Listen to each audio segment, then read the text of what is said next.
Les épisodes qui nous restent à rencontrer aujourd'hui, j'ai parlé de pop art et de pop art anglais, de pop art américain, et du fait que le passage de la modernité vers le contemporain, c'était de ne plus être seulement un créatif qui inventerait des formes à partir de rien, comme quelque chose qui sera à l'intérieur de vous, comme Gauguin, comme Van Gogh, qui ont un univers à eux. Ce qui devient contemporain, c'est un jeu avec l'image qui existe déjà. C'est pour ça que le chapitre 4 dans lequel on est, je l'ai appelé stratégie de l'image, c'est-à-dire on est dans un tel monde qui rassemble des images de partout que si on regarde le travail, il est passé là, de Mimo Rotella, voilà, il va s'intéresser à des choses que tout le monde connaît, c'est-à-dire des affiches, elles me servent de fond ici, qu'il va trouver dans la rue, des affiches telles que, en fait. Il va juste avoir l'idée très tôt. Il y a eu une très belle expo à Nice, petit catalogue Musée d'art moderne de Nice, petit clin d'œil niçois. On m'a appris qu'il fallait dire Biot, l'endroit où il y avait le musée Fernand Léger, et pas Bio. Mimo Rotella va s'amuser à prendre ce que sont les images autour de nous, en fait, c'est-à-dire des images, des affiches. Il faut que vous réalisiez qu'avant cette multiplication des images par le moyen de la reproduction de gravure, on va dire à la Renaissance, on n'est pas dans un monde d'images, en fait. Il y a des images uniques. Réfléchissez, s'il n'y avait pas de magazine ou de système de machines pour reproduire les images, on en aurait très très peu autour de nous. On en aurait à l'église quand on sortirait un tableau sur l'autel pour le montrer. Nous, on habite dans des images, en fait. On est tout le temps dans des images. On joue avec ça et qu'on soit cultivé ou pas, on est entouré d'images tout le temps. Et donc, les artistes, quand ils créent, sont en confrontation avec ce monde des images tout le temps, nécessairement. C'est-à-dire que si vous avez l'idée, j'en plaisante souvent, mais de faire une petite histoire de BD avec un petit reporter qui aura un petit chien blanc et qui parcourra le monde, le prof que je suis vous dirait tu ferais mieux de lire des livres parce que ça va t'aider à voir qu'il y a des gens qui avant toi l'ont fait. Après, l'étape d'après, c'est ce qui nous fait passer du moderne au contemporain, c'est que parce qu'on voit des tas d'élèves qui sont concentristes en disant mais pourquoi il y a des gens avant qui ont fait autre chose? Est-ce que je suis obligé d'être cultivé pour savoir ça? C'est une question qui est au cœur de ce qu'on se raconte, c'est-à-dire comment dans ce monde d'images, et c'est mon chapitre depuis 3-4 séances, et j'ai appelé ça stratégie de l'image, c'est-à-dire comment on peut oublier ces images quand on fait un nu alors qu'il y a des centaines de milliers de nus qui ont été peints avant, de natures mortes qui ont été peintes avant, comment un peu dans ce monde d'images d'aller faire disparaître un peu, ça sera mon chapitre suivant et dernier à la fin de la semaine, c'est-à-dire ce que j'ai appelé nos images. On peut imaginer des artistes qui vont ne pas chercher à faire d'images parce qu'il y en a trop, en fait. On nous vend des saucisses tout le temps à des végétariens sans fin. Et comment on peut se détacher de ça? Il est normal que ce soit un des enjeux de l'art, en fait, qui n'est pas toujours fait, je vous le rappelle, pour faire plaisir à tout le monde. Ça, c'est la culture. La diffusion de l'image de Marilyn, le fait qu'on ait envie d'aller voir son film, ça, c'est la culture qui vend des productions et qui essaye d'attirer le monde. Par contre, l'art, il n'est pas toujours obligé d'être sympa, attirant, comme les intérieurs de Hamilton. Ce que fait Mimo Rotella qui est intéressant, c'est de voler, en fait, tel que les images qui sont sur les murs.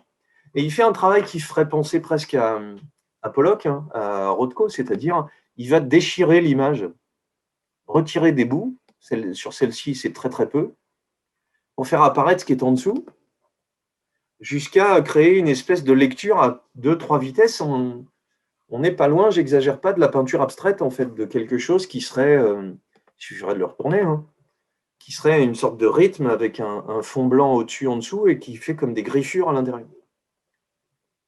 On a chez Rotella un jeu de superposition de ce qu'on pourrait appeler un fond actif, de quelque chose qui remonte et qui gêne la lecture, mais qui va en même temps l'enrichir. Voilà, cette exposition de Rotella, c'est un des artistes qui va faire partie du groupe des nouveaux réalistes, dont je vais parler tout de suite et que je vais expliquer.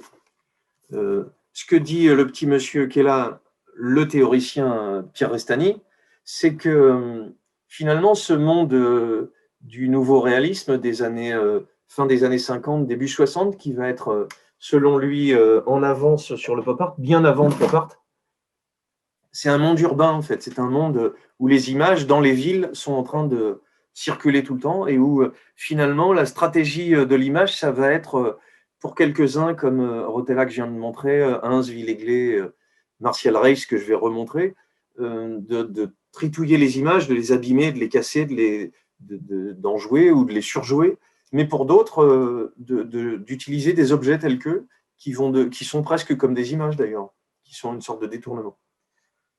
Alors l'astuce, la force de Pierre Restany, c'est d'être un théoricien et de réunir tous ces gens dans un groupe qu'il va appeler les Nouveaux Réalistes, que voici. Le jeudi 27 octobre 1960, les Nouveaux Réalistes ont pris conscience de leur singularité collective. Alors, c'est un sujet qui pourrait faire de vous allez devenir des spécialistes d'histoire de l'art, hein, même en une séance pour ceux qui arrivent, c'est-à-dire, est-ce que si un type théoricien a l'idée de réunir des gens et de dire on est tous un groupe, voilà Restany, Tinguely, Raymond Hins, Villègle, Dufresne qui est un lettriste, j'y reviendrai parce qu'on parlera d'Isidore Isou et des gens et de la poésie, de la lettre, en fait, des poésies qui ne sont plus avec des mots, qui ne sont plus avec du sens, mais juste des sons, comme on l'entendrait dans la rue. C'est pour ça que c'est très, très urbain, en fait, comme on entendrait des bouts de phrases musicales ou de bruit dans la rue. On entend comme un zapping de plein de choses. Voilà, cette idée de réunir tous ces gens-là, est-ce que ça suffit à faire un collectif? Voilà une question qui est au cœur des nouveaux réalistes. Voilà, est-ce qu'un théoricien peut de lui-même dire le prophète de l'art, et vous voyez les dédicaces sur le livre qui parle de lui, c'est quand même pas rien. Voilà, Warhol qui dit Pierre Restany, c'est un mythe. Léo Castelli qui dit un des personnages les plus importants de la vie culturelle en France, et Alan Capro, l'inventeur du happening, ça va devenir un running gag tellement je vais finir par en parler, c'est Mangourou. Cette idée qu'un auteur, un penseur, quelqu'un qui va s'engager, devient un des acteurs les plus importants du montage d'expo, de réunir des gens et de dire, voilà, ici, il se passe ça. Puisque vous allez voir que dans les artistes qui sont choisis, il y a des gens qui sont très différents, qui n'ont que comme point commun d'être réunis par Pierre Restany autour de cette logique de dépasser l'image et de faire une stratégie autour. Alors le petit extrait, il n'y en a pas beaucoup, d'images sur lui, enfin si, des images bien sûr. Je vous montre un exemple très rigolo où il est en train de lire son livre, parce qu'on est dans les années, on est en 91, il a sorti ça en 60, hein, on est au tout début, même avant les premières choses pop art de Warhol. Et vous allez voir qu'il y a une petite russe qui est due à Restany. Il va être celui qui va imposer ça en France. Et donc, il est en train, c'est un exercice dans une petite émission de télévision qui s'appelle Lire, il est en train de relire ce qu'il a écrit il y a 30 ans. Nouveau réalisme et pop art. Traiter des rapports entre le nouveau réalisme et le pop art. C'est important, ça fait quand même un lien avec tous ceux qui m'ont suivi jusque-là. Il va expliquer dans ce passage-là pourquoi le pop art et le nouveau réalisme, c'est pas la même chose. Avec, vous vous doutez qu'il est partisan, puisque c'est un prophète, c'est celui qui va initier le mouvement. Vous comprenez que la place de ceux qui critiquent, qui pensent, devient aussi importante que ceux qui réalisent. C'est les nouveaux réalistes qui sont avant le pop art, mais il va dire pourquoi. Cela implique l'analyse approfondie de la situation en Europe et en Amérique en 1960, qui est l'année charnière, mais aussi la prise en compte des symptômes annonciateurs du changement qui sont apparus au cours des années 50. Ces symptômes sont directement liés à l'évolution du dispositif économique de production en Occident. Liés à l'économie, c'est-à-dire les 30 glorieuses dont on n'arrête pas en sous-texte de croiser, dans lesquelles vous avez grandi, bande de privilégiés, moi aussi, 30 glorieuses, après la guerre, du plein emploi, de l'accès à la propriété, de l'accès aux objets, de la gadgetisation dans tous les sens, cette société qui fait de la peine à tout le monde puisqu'on est en train de la quitter. Et donc on se demande ce qui se passe. On est habitué, mais il y a un moment qu'on nous annonce qu'elle a disparu, il faut juste s'y faire, ça va très bien se passer. Au boom financier et à l'avènement du premier stade de la société de consommation. Société de consommation, Pierre Restany va beaucoup s'appuyer sur des sociologues, j'en ai cité pas mal.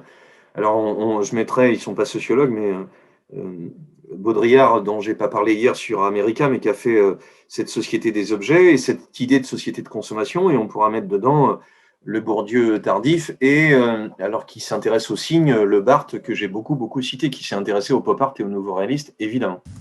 Ils annoncent ce que sera le contexte socio-culturel de l'époque, un humanisme technologique.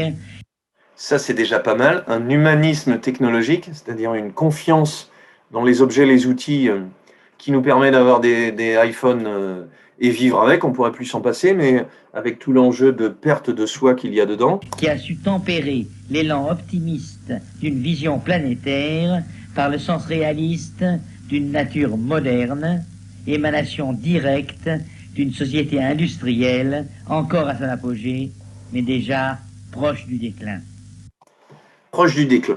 Et voilà la différence entre les nouveaux réalistes et les artistes du pop art. C'est-à-dire, s'ils s'intéressent à cette disparition de cette société qui va en se développant, c'est qu'ils n'y croient pas, ils n'y croient pas de la même façon. Et voilà pourquoi la séance d'aujourd'hui s'appelle, c'est un jeu, une astuce, accommoder les restes. C'est-à-dire, on va voir que chez César, on l'a vu chez Mimo Rotella, chez Daniel Spoeri, l'idée d'utiliser les déchets, et chez Armand, est un sujet en soi. Et Warhol joue avec des objets qui viennent du monde extérieur. Alors, je mettrai Klein qui est dans la bande à part, parce qu'il vraiment, il est difficile à traiter, et je traiterai de Niki de Saint-Phal un peu plus tard, parce qu'elle a tellement d'importance qu'il faut en faire un objet en soi.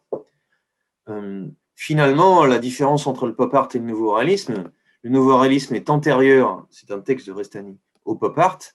Ses interlocuteurs directs en Amérique, c'est les néo-dada. Vous vous rappelez que Rauschenberg, si ce nom vous dit quelque chose, Jasper John, les deux autres, Stankiewicz et Chamberlain, je n'en ai pas parlé du tout, travaillent sur l'objet, sur sa disparition. Rauschenberg utilise beaucoup d'objets de rebut qu'il a utilisés, qu'il a récupérés à droite à gauche. Il s'en sert comme d'un matériau en fait pour travailler. Il est de ce point de vue-là proche des nouveaux réalistes. Et on a appelé ça néo-dada parce que le dadaïsme, c'est d'utiliser les choses comme elles viennent, de changer le rapport à la création. C'est plus du tout une sorte d'invention qui viendrait du monde extérieur. C'est tout ce qui est autour de nous peut faire quelque chose, peut servir de matériau pour travailler. Les sons de la ville peuvent devenir des rythmes musicaux.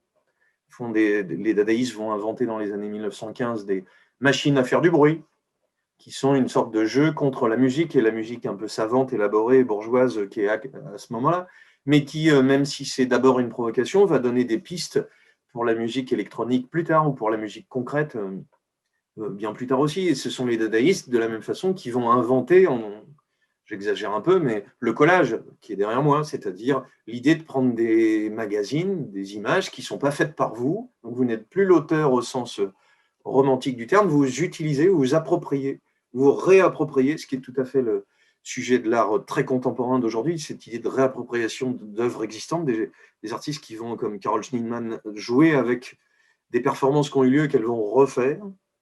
Et tout ce jeu de décalage est tout à fait passionnant. C'est pour ça qu'on les appelle néo-dadaïstes. Mais, alors c'est là où c'est rigolo, vous qui avez tout suivi jusque-là, qu'est-ce que fait Restani? Il se pointe aux États-Unis, il est copain avec un galériste qui s'appelle Sidney Janis, et puis il lui propose une exposition en disant les Français, ils sont très bons, ils sont aussi bons que les Américains là, en ce moment. En 1962, ça s'appelle The New Realist. Et ce qui est drôle et qui est suggéré ici par Restani, c'est que finalement, il devait y avoir en face des artistes que je vais vous montrer, que j'ai amorcé là, Armand, les Français, Klein, il devait y avoir en face Jones, Rauschenberg, et puis on les vire, et Léo Castelli, qui est le puissant galériste dont j'ai parlé avant, les remplace par le pop art américain, Segal, Warhol, Oldenburg, Lichtenstein. On s'occupera de Oldenburg une dernière fois plus tard en parlant de Capro, puisque Oldenburg est d'abord un artiste de la performance, de l'invention sans faire d'œuvre très précise, et il va basculer pour faire du pop art, avec toutes ces sculptures molles. Cette exposition fera date dans la préhistoire du pop art, parce que Restani, ce qu'il va dire lui, c'est que les artistes nouveaux réalistes français sont avant. La Klein, dont je vous dis que je ne pouvais pas tout à fait parler, et l'importance des textes de Restani, dans le sens où il va dire il y a un mouvement qui est en train de se créer avec des choses que ces artistes groupés font ensemble. Ces artistes ne sont pas forcément groupés, ils ne sont pas forcément ensemble, mais c'est l'auteur en fait qui fabrique une espèce de lien entre tous. qui fait que si on faisait une exposition sur le nouveau réalisme, ça serait à la fois très marrant, on pourrait montrer 5-6 œuvres de chacun et se demander si quelquefois le Tinguely qui fait des assemblages avec des choses qu'il a trouvées, une sorte de sculpture, assemblage qui ne bouge pas, est-ce qu'il fait partie du nouveau réalisme? Oui. Est-ce que le nouveau réalisme, qui est un jeu avec la société de consommation, quand on prend des rebuts et qu'on fait une sorte de fausse machine, est-ce que ça peut passer dedans? Est-ce que le Mimo Rotella, qui est finalement très peintre, on a vraiment des couches d'images les unes sur les autres? Alors, le point commun, c'est la stratégie de l'image dont je parlais, c'est-à-dire de jouer à prendre de la distance par rapport à l'image. Voilà une vraie photo qu'a pris Martial Reiss, et il l'a colorée, il les a découpées, il les a collées sur une toile, il va rajouter des tas de collages tout autour, il va jouer comme avec des pochoirs, il remet de la peinture autour, et puis il met des vrais objets qui collent et vous voyez qui dépassent. C'est une sorte de mélange de Warhol et de Rauschenberg, tout à fait passionnant, Martial Reiss. Le point commun entre tous ces nouveaux réalistes, c'est une sorte de mise à distance de la société de consommation. Voilà encore Reiss, c'est très peintre d'ailleurs. Reiss, il y a eu une rétrospective à Beaubourg qui était très passionnante parce que Reiss va faire ce qu'on peut appeler une sorte de Warhol, entre guillemets, en jouant des images qui sont autour de nous. Par contre, il va très tôt laisser tomber, début des années 70, le groupe pour faire des choses autour de la peinture, vraiment ce qu'on découvrait dans l'exposition à Beaubourg. Il va vraiment travailler sur la peinture. Donc, le point commun entre tous ces artistes, c'est de jouer avec l'imagerie du monde de consommation, mais aussi de s'intéresser à l'objet, en fait, à l'objet tel que. C'est là où mettre Klein dedans, bien qu'il ait fait cette sculpture avec une éponge remplie de couleurs qui a figé, le rapport de Klein que voici à l'objet, c'est plus compliqué, ce serait difficile de le traiter. Il va plutôt être du côté de la performance, si je peux faire ce très, très gros raccourci. J'ai parlé hier, j'en parlerai dans quelques jours, de Niki de Saint-Phal, mais j'ai oublié de dire qu'en faisant ce jeu de formes, de construction sur lesquelles elle tire à la carabine, c'est quand même assez marrant, c'est assez audacieux. Voilà, le jeu d'objets, ça c'est une merveilleuse sculpture qui est à Beaubourg. Elle est merveilleuse parce que c'est une mariée, elle est toute blanche, elle a l'air cool, et puis en fait, quand on s'approche, c'est un coup. Bon, il y en a peut-être pour qui c'est un peu tard le conseil, mais vous ne mariez pas forcément, ça peut. Des fois, c'est plus de soucis qu'autre chose. Voilà, le jeu de cette mariée, c'est un. Je plaisante, c'est mariez-vous autant que vous voulez, 10 fois même s'il faut. C'est des tas de petits baigneurs, des tas de petits personnages, mais des tas de petites natures mortes. C'est-à-dire que la mariée est une sorte de monstre faite de plein d'objets qui sont les uns avec les autres. Mais ce que j'ai oublié de dire sur Niki de Saint-Phal, auquel je reviendrai, c'est que les tirs qu'elle avait fait dans Dilabi, cette belle exposition coordonnée par Tinguely, elle a fait, et on dirait que ça ressemble à du Rauschenberg, elle a fait un clin d'œil à Jasper Johns et à Rauschenberg, c'est-à-dire elle a refabriqué, vous vous rappelez que Johns faisait des cibles, elle fabrique, je ne l'ai pas ici, mais des cibles avec des objets dedans, mais ce qui est merveilleux, c'est qu'elle demande à Jasper Johns en vrai de tirer sur la copie de son propre travail. Il n'y a plus de différence entre les artistes du pop et ceux du nouveau réalisme, ils peuvent se retrouver. Comment on fait pour tirer sur sa propre image? Alors le pop art, le nouveau réalisme, ça peut être ces tableaux pièges de Spoeri, je vais y revenir, c'est-à-dire il organise des repas, il garde ses restes, l'objet tel que, il va les coller, les fixer et les exposer verticalement, donc jouer avec ce qu'on attend d'habitude d'un tableau, c'est-à-dire qu'il soit au mur et qu'il soit rectangulaire, c'est le cas, sauf que là, ça déborde et ça pourrait tomber. On a dans les nouveaux réalistes César, dont on va reparler juste après, clin d'œil finalement au Duchamp qui a pris un objet tel que. C'est un objet tel que, il n'a rien fait. En fait, il est allé dans une casse. Vous savez que la voiture, quand elle disparaît, elle est compactée. Et vous reconnaissez peut-être, ça peut vous paraître curieux, ça serait une histoire en soi, mais si ça s'appelle un César quand on les remet au cinéma, c'est parce que César était très fort dans le réseau institutionnel, parce que son travail n'a aucun rapport avec le cinéma, mais c'est devenu une compression dorée qui donne une récompense au cinéma français. C'était un clin d'œil aux Oscars, donc le nom lui-même était déjà un jeu. Donc César va aller dans des casses, il récupère tel que, il n'a vraiment rien fait de plus que récupérer ces voitures écrasées qui deviennent des volumes et qui va exposer tel que. Par contre, le chemin depuis Duchamp est qu'on a un objet de consommation, en fait, on a un objet qui a été utilisé, ce que n'avait pas fait Duchamp, et un objet qui, quelquefois, on peut les voir lors de la rétrospective, que j'ai trouvé plus décevante finalement à Beaubourg aussi. Vous pouvez jeter un œil sur le site, vous aurez des tas d'idées. C'est que ma question, moi, je ne sais pas tout, surtout, hein, c'est que est-ce que quand on a ça et qu'on trouve ça intéressant, faisons cette hypothèse si vous voulez bien, est-ce que quand on en a plein côte à côte, est-ce que c'est ennuyeux, est-ce que c'est répétitif? C'est là où on peut évaluer quelque chose. Vous vous doutez bien que pour évaluer un objet comme celui-là, je ne vais pas me demander si c'est ressemblant ou si c'est original. Ce n'est pas le sujet, en fait. C'est le jeu des détournements qui va être intéressant. C'est la façon dont ça me questionne sur la taille que j'ai, le rapport que j'ai à ce truc dans la pièce. Ce côté un peu objet sale, en plus, qui est devenu très joli quand c'est bien éclairé. Et puis de détournement de ce qu'était la voiture avant, parce qu'ici, elle a l'air toute grise. Tous les reliefs ont disparu. Ici, je vois que le mot Ricard apparaît et mon instinct d'alcoolique prêt à boire l'apéro au premier coup d'œil se réveille. Voilà, l'objet qui est ici, ce n'est pas celui-là. Par contre, quand ils sont tous côte à côte, je me demandais avant d'y aller si il fallait qu'il y ait beaucoup d'espace entre tous, s'ils se gênaient. Et en effet, quand ils étaient rangés tous côte à côte, j'ai trouvé que ça ne marchait plus, pas aussi fort que d'autres œuvres. Parce que finalement, dans cette façon de récupérer des objets, il y a un jeu de couleurs, il y a un jeu de pliage, il y a un jeu de relief les uns par rapport aux autres. Est-ce que ça fait objet? Est-ce que ça devient un objet intriguant pour l'œil ou pas? Voilà, le Restani que voici, il est en train de parler, là aussi dans un petit documentaire 027. On va en voir un autre bout. Il est en train de parler du statut de l'objet, puisque c'est ce qui est particulier au nouveau réalisme par rapport au pop. Et l'objet peut prendre le dessus parfois. Ben, ça arrive et c'est évident. Bon, d'accord, tu es devenu un maître de l'objet.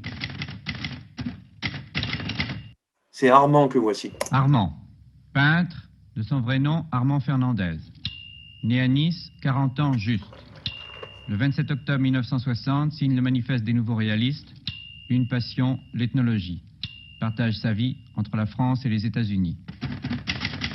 J'ai commencé à faire un petit peu de l'antiquaille, comme dit notre ami César, parce que je n'avais pas d'autres moyens non plus. J'étais obligé de chercher, ou dans des terrains vagues, ou dans des conditions extrêmement précaires, le matériel qui me servait à faire mes premiers objets. Important, et clin d'œil à mon ami Claude, ils sont de Nice, c'est-à-dire on est d'une autre capitale, celle de Dick Rivers, qui voit le monde de l'art par un autre biais. Et il est en train de dire que récupérer des matériaux, c'est une façon de jouer avec les rebuts de la société de consommation. C'est une façon aussi de jouer avec autre chose que ce que dit la capitale des arts, qui est en train de perdre la main, je vous le rappelle. En 64, la capitale des arts dans le monde, ça devient New York. On est dans un glissement entre les deux, mais on a une lutte par Pierre Restani qui a anticipé en disant voilà, ça cherche déjà chez nous. Et quand je regarde le travail d'Armand, on voit à la fois un jeu de récupération, d'accumulation, c'est ce qu'il va faire beaucoup.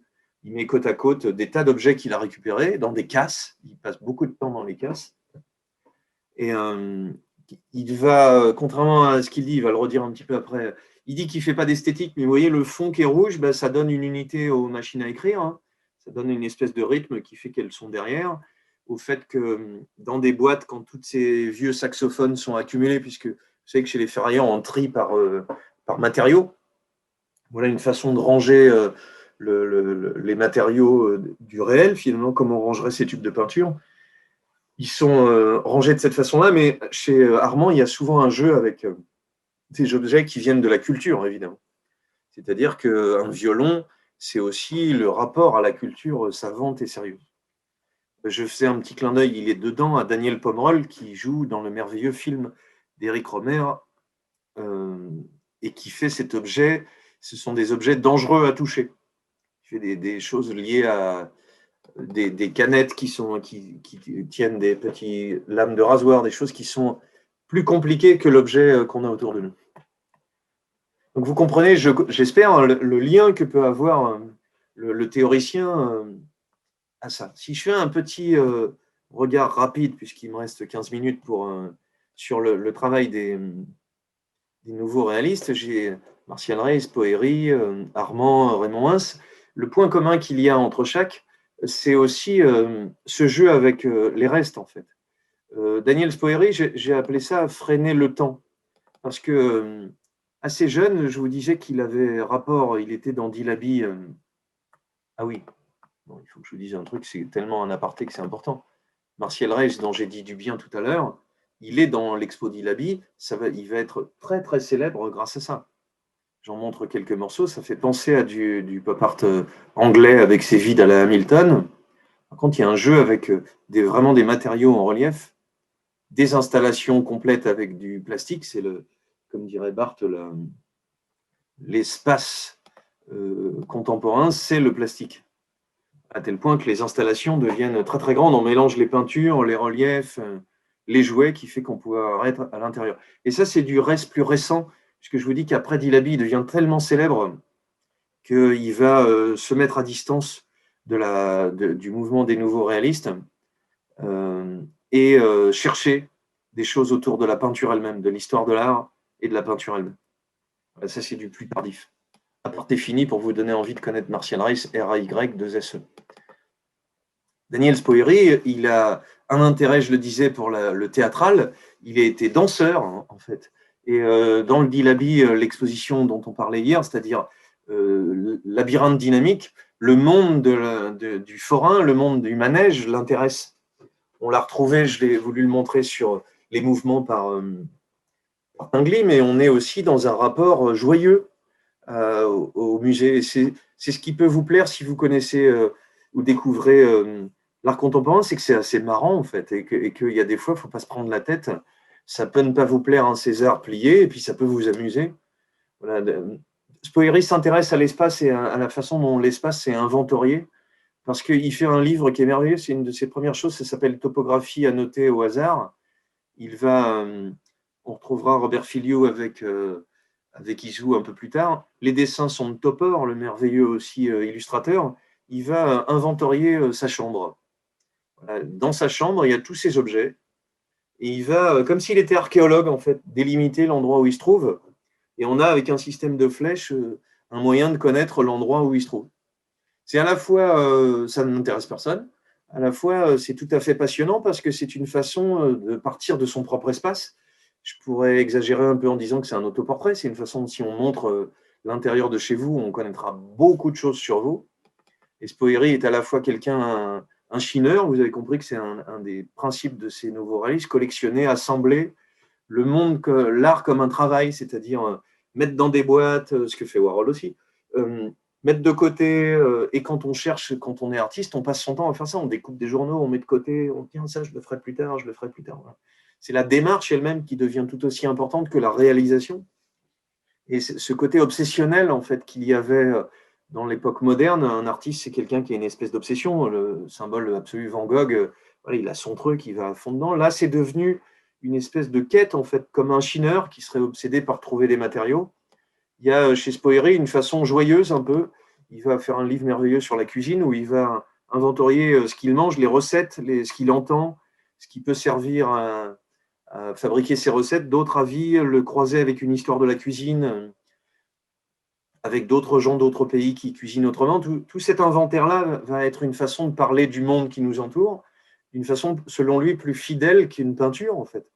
Alors, ce qui est très, très beau, tellement c'est simple, je peux dire beau, même si le critère de beauté n'est plus tout à fait le sujet, c'est qu'il va faire des tableaux pièges, c'est-à-dire il va inviter des gens à déjeuner avec lui, dîner, et puis il va garder le reste il colle les restes du repas, tout est collé, et tout est présenté verticalement. Vous voyez, on voit l'ombre ici. C'est pour ça qu'on peut appeler ça tableau piège, parce que c'est une peinture, en fait. On est comme avec un collage, sauf qu'on a collé des vrais objets. Bon courage pour les restaurateurs, c'est quand même une façon de jouer avec l'espace du musée, puisque vous voyez que l'ensemble, c'est Spoerry qui est derrière, qui est toujours vivant. Hein. Une façon de jouer avec le musée, avec ce qu'on s'attend de lui. Mais c'est une façon qui est assez belle parce que finalement, ce fond de couleur fait un jeu de fond, comme on le voyait sur les collages de Armand. Du collage, on en a tout le temps, en fait. On a des sortes de tableaux, en fait. Le rythme de la couleur, les objets qui viennent devant font une espèce d'assemblage de rythme de forme. Par contre, il y a une dimension que j'appellerais poétique, c'est que chaque capture est un vrai repas qui a été fait avec des gens dont on connaît les noms et qui sont une trace de quelque chose qui a eu lieu avec. C'est pour ça que l'idée de freiner le temps, c'est une façon de rappeler ce que toute la peinture fait depuis toujours, c'est-à-dire de montrer une image du monde et avec une nature morte, de faire penser à ce monde qui passe et qui disparaît. C'est rien de plus que ça, la peinture. On ne pourrait pas penser que finalement, ça, ce n'est pas des natures mortes, en fait. C'est la même chose dit autrement. Et en un sens, il y a beaucoup de choses que je vous montre, même chez Rauschenberg, qui sont classiques. C'est juste que la forme, les outils qui sont employés peuvent paraître curieux et que le positionnement du spectateur est très différent. C'est ce glissement-là qu'on a décrit. Il ouvre une galerie-restaurant dans laquelle il va inviter beaucoup de gens, voilà, avec des menus pièges, et il est au fourneau. Il va fabriquer ce qu'il appelle du hit art, c'est-à-dire il va inviter François Dufresne, c'est un des poètes vous allez comprendre que c'est un poète de la lettre, donc il peut faire des représentations en lisant l'annuaire. C'est quand même un jeu de décalage avec ce qu'on s'attend d'un poète, évidemment. Menu de prison, tout le monde est ensemble. On a un tableau de Spoeri derrière. On a une trace de tout ce que ces gens sont venus faire. Et il va inviter, là, on a Joseph Beuys, il va inviter des amis artistes à créer des plats. Aussi Max Linder qui fait ce tableau qui se mange, César qui fait un pouce en sucre. Il va inviter des amis à fabriquer des pièces qui sont éphémères puisqu'elles sont boulottées et qu'elles sont là pour disparaître. Il va aussi faire toute une série qui s'appelle des pièges à mots. Ça, c'est un œuf à tondre avec son copain Robert Filliot. Des sortes de jeux de mots avec tout ce qui est sur la table, en fait. On peut capturer ce qui est autour de nous et finalement ne pas faire, contrairement à ce qu'on pourrait croire chez Spoeri, toujours la même chose, mais un jeu avec ce temps qui passe et avec ce qu'il a récupéré, ce qui se raconte de ce qui est gardé. Ethnosyncrétisme, c'est-à-dire qu'est-ce qu'on veut voir dans des masques anciens, on veut voir autre chose que quelque chose qui nous appelle. Les objets sont capables de nous interpeller d'une façon beaucoup plus compliquée, parce qu'ils parlent de nous intimement quand Spoeri garde la trace de sa chambre, mais quand il raconte autre chose de ce qui était avant nous, en fait. C'est pour ça que mon entrée s'appelle « Freiner le temps ». Là, j'ai dit « Pétrifier le monde ». On peut garder une trace et c'est comme ça qu'on a quelquefois accès à des sociétés qui nous ont précédés. Il va s'amuser à faire un clin d'œil, je vais vite. En 83, il invite tout le monde à manger pour un déjeuner sur l'herbe. Vous connaissez le clin d'œil, le voilà, Spoeri, avec le tableau de Manet. Et ils vont, une fois tout ce déjeuner merveilleux organisé, enterrer tous les restes. Et un documentaire s'amuse à retrouver tous ces gens. On est plus de 30 ans plus tard à se demander comment ça s'est passé. Et ce qui est devenu très amusant dans le documentaire, c'est que l'archéologue, l'anthropologue essayent de deviner ce qui s'est passé et les gens qui étaient présents eux-mêmes s'en souviennent plus très bien. Ce qui fait que l'archéologie, ça commence très vite. Freiner le temps, c'est une possibilité. J'ajouterais accumuler, c'est-à-dire garder ce que Armand va trouver à droite à gauche, des objets qu'il a chinés, vous l'avez compris, des objets de la vie de tous les jours, des tubes de couleurs qui seraient presque un clin d'œil à Pollock. Le voici en train d'expliquer. Voilà, ça devient intéressant. Je ne pourrais pas prendre un violon et le brûler, un beau violon. Il faut que ça vienne d'après son usage. Ça, c'est quand même quelque chose de très passionnant. Donc, vous devez connaître, et vous ne savez peut-être pas qu'il y a une obligation légale dans ce petit montage, c'est à côté de Saint-Lazare, je ne dis pas de bêtises. Aucune horloge n'est à l'heure, sinon on serait obligé qu'elle soit vraiment à l'heure. L'ironie de la vie est encore plus forte que l'ironie des nouveaux réalistes. Un montage, c'est le portrait robot de Mozart, donc on a des objets de rebut, des assemblages.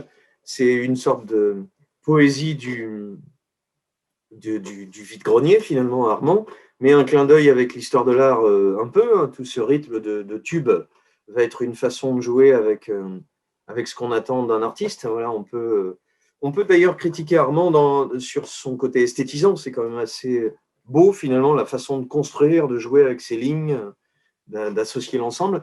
J'aime beaucoup celle-ci parce qu'il a un sens du titre merveilleux. Il récupère des dentiers et ça s'appelle « La vie à pleines dents ». Voilà, c'est ça, c'est tout un programme, ça pourrait aller à tout le monde. On est à la fois dans un objet de rebut.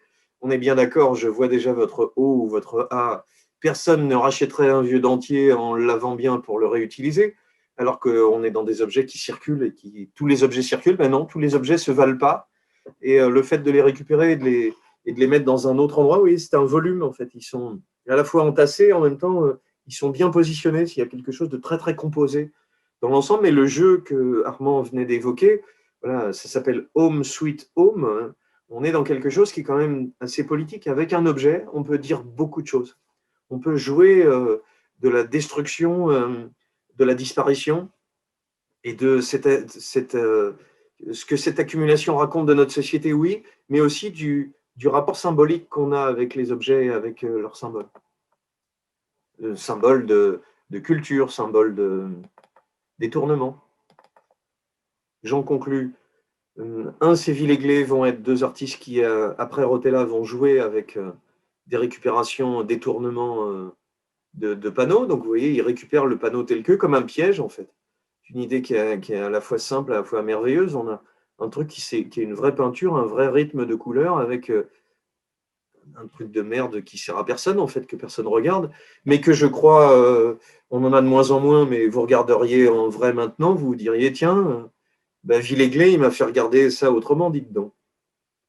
Là, on a une forme qui devient presque un jeu signé ici, un jeu d'écriture à partir de vrais matériaux. Jusqu'à, c'est amusant, de l'histoire, finalement, qui se déroule sous nos yeux, puisque je n'étais pas à Venise en 66, j'aurais dû, et je serais peut-être passé à côté de ça. Finalement, il a peu fait disparaître l'image. C'est assez proche de ce que ferait Rauschenberg, en un sens, mais l'historique de cette affiche lui redonne un intérêt tout à fait différent. Le Vostell qu'on va retrouver plus tard aussi dans ces jeux d'emprunt à des gens qui ne sont pas vous. Le César en question, vous devez connaître ses accumulations, vous devez connaître, c'est plus du tout du détournement, mais cette idée d'expansion dont j'ai parlé à propos du mou. Voilà, on a quelque chose qui fait couler et qui se fige, qui donne une espèce de non-forme, l'absence absolue du travail de l'artiste, mais vous devez connaître aussi peut-être ces sculptures, des choses qui sont complètement liées à la société industrielle. Ces sculptures, celle-là est à Lyon, si je ne dis pas de bêtises, pas loin de la place des terreaux, faite par Buren. On a des objets de la vie de tous les jours qui redeviennent des objets. Donc finalement, dans ce réalisme de l'objet, tel que freiner le temps, jouer de l'accumulation, jouer de la récupération, jouer de la surprise, on a quelque chose qui est proche du pop art et qui, en un sens, en est très loin. On n'est plus du tout dans le même univers. Je finis par un petit clin d'œil parce que je commence cette idée d'un artiste contemporain qui pourrait faire le lien, puisque là, on est dans les années 60-70. Le merveilleux Régis Perret, qui est nantais, qui est tout à fait vivant, il fête ses 50 ans, qui s'intéresse à ce jeu de décalage des objets, de les récupérer. Voilà, il fait des séries de photos de matelas dans la rue. Mais le fait de les prendre en photo systématiquement, c'est un obsessionnel. Hein. Vous allez être très fasciné ou étonné. C'est quelqu'un qui se passionne pour tous ces objets qui sont autour de nous, qu'on ne voit pas, en fait, qui n'intéressent personne, et qui en fait une espèce d'inventaire sans fin. Mais aussi cette idée, je disais, d'accommoder les restes, c'est-à-dire voilà, une des actions qu'il a faites, on va sur son site, on le trouve très facilement, 95. C'est le sol de son atelier où il va s'amuser, petit bout par petit bout, à décaper le sol, à prendre des photos de chaque étape. Un travail tout à fait ingrat, sans intérêt, mais où il y a des décapeurs de parquet chez Caillebotte, hein, bien sûr, dans l'histoire de l'art, et puis quelque chose qui est presque comme une peinture, à force de la travailler, reprendre. Régis Perret va récupérer, vous voyez, cette expo 2015-2016, des assiettes qui sont un peu partout à chiner, et il va les accumuler, les poser comme ça dans un vrai lieu, et en faire une espèce de composition picturale. C'est très très beau, c'est très simple, c'est très fragile en même temps. C'est une façon de peindre sur le sol, parce que le sujet du sol l'intéresse beaucoup, vous le comprenez. Là, il va enfin faire quelque chose il a un sens du jeu de mots qui est merveilleux. Les poncés, ce sont des œuvres d'art qu'il récupère sur même pas les brocantes, hein, dehors, et qui va légèrement poncer, qui fait que l'image a presque disparu. Quand je le montre, on me dit c'est trop triste, mais enfin ça devait aller à la poubelle. On est entouré d'images. Cette stratégie d'image, vous voyez, on est 2014, hein, c'est tout à fait récent encore. Et puis, Régis Perret est aussi un artiste de la performance. Il fait une chose incroyable en 99.